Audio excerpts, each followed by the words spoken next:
A few years ago, I was in the Rotary Club of Youngstown.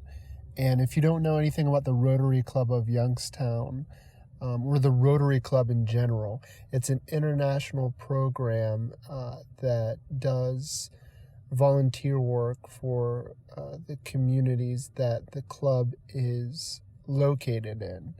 And my time at the Youngstown Rotary Club was incredibly fruitful for me as a person to learn and contribute and to connect with not only people that we work to serve, but also the other members of the club.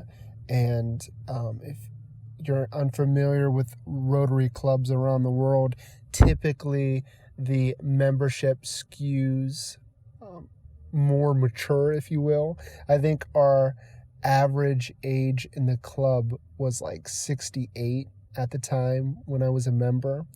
And when I was a member, I think I was like 20 years old, 19 years old. So I drastically skewed the mean down. So the average age was probably to low 70s to mid 70s.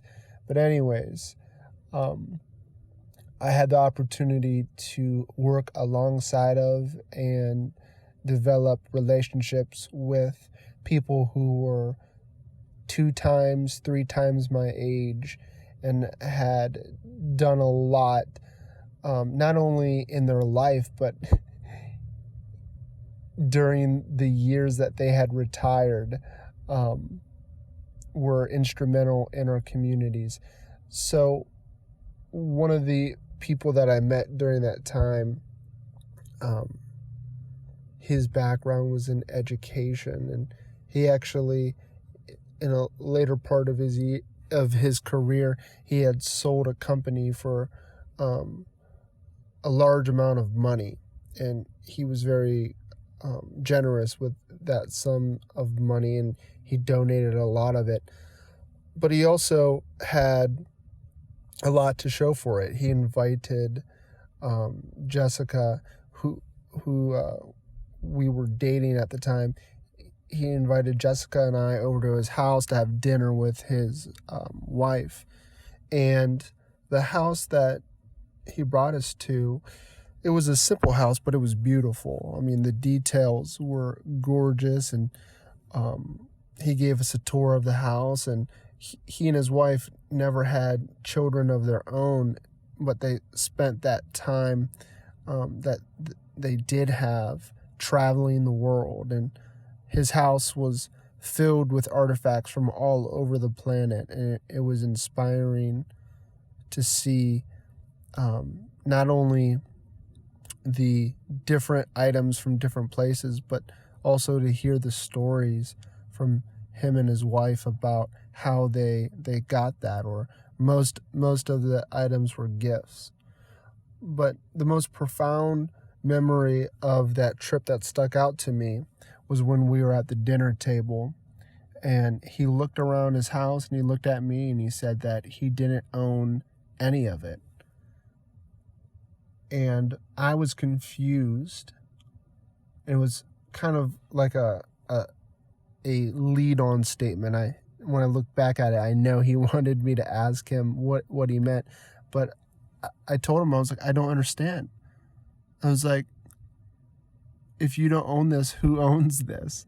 And he says, I don't know, but I'm just borrowing it. And at the time, he was in his late 70s, early 80s, and it made so much sense when he had told me that.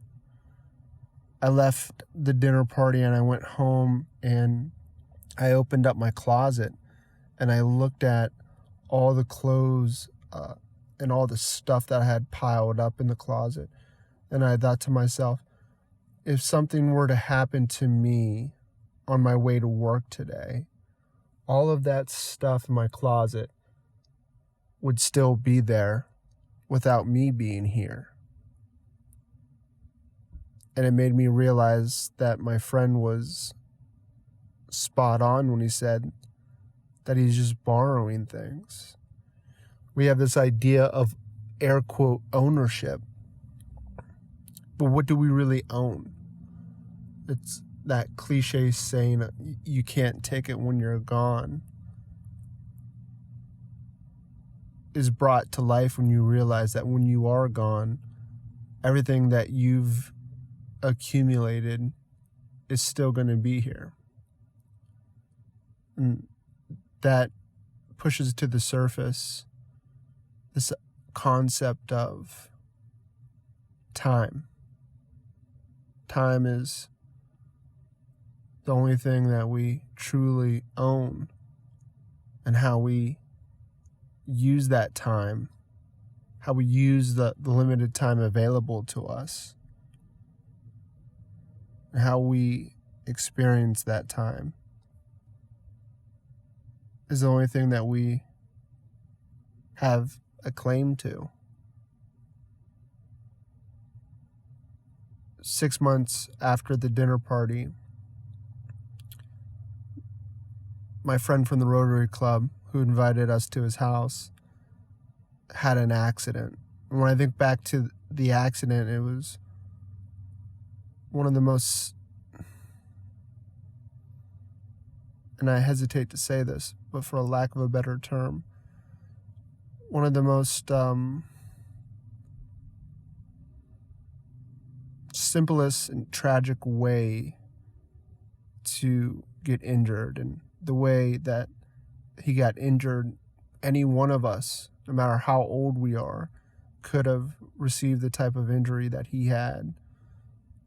But it put him in the hospital for the remainder of his life, and he was there for a few months, and he passed away. And during that time, his wife watched him and watched the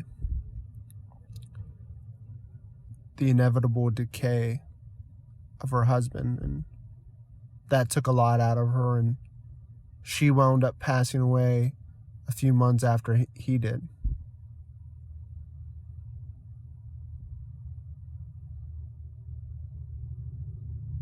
It was like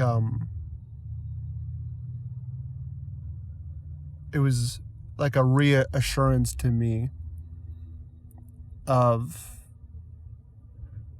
the lesson that he wanted to teach us. When he passed away, I thought that his house, the house that we had visited, all the items and all the gifts that he received from around the world, they were still there. But he wasn't.